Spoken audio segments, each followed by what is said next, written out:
Galera, beleza? Aqui é um unboxing. Meu primeiro unboxing, vou falar sobre suplemento Ed, que é sobre minha compra super rápida, que eu comprei lá, chegou com 21 dias para o Nordeste, muito super rápido. Suplemento Ed. Comprei no dia 3/10.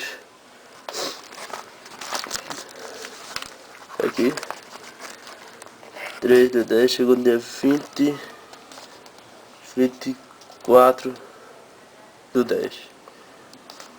21 dias. 21 dias, suplemento Ed pro Nordeste, muito rápido, super rápido. Veio como gift, declararam $9,98. Não dá pra ver. Dá pra ver. Suplemento Ed, muito bom. Deixa eu ver. Aí e paguei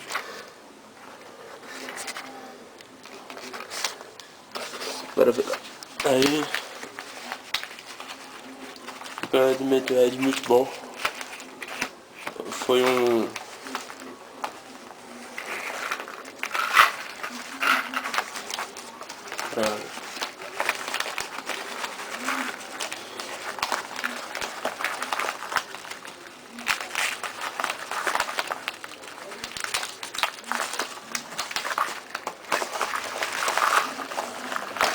Lipo 6 Black, 21 dias para chegar essa encomenda do suplemento Ed.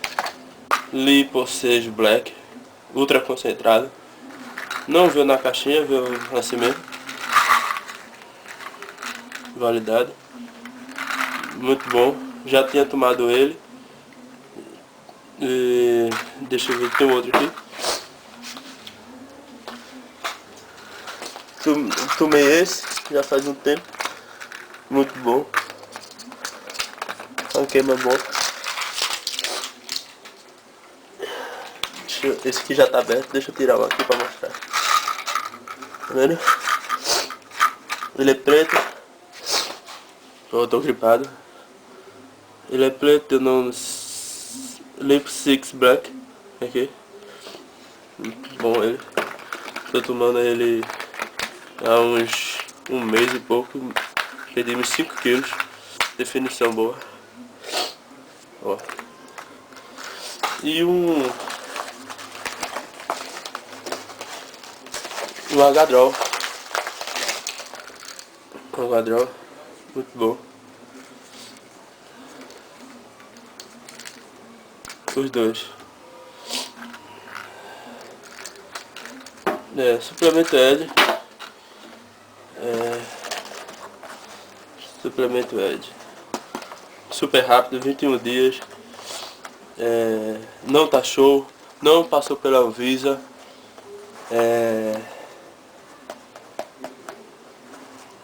Chegou super rápido pro interior do Nordeste. 21 dias, super rápido. Ótimo, suplemento Ed. Pode comprar lá. Quem gostou, dá joinha aí. Quem não gostou, pode reclamar. Valeu.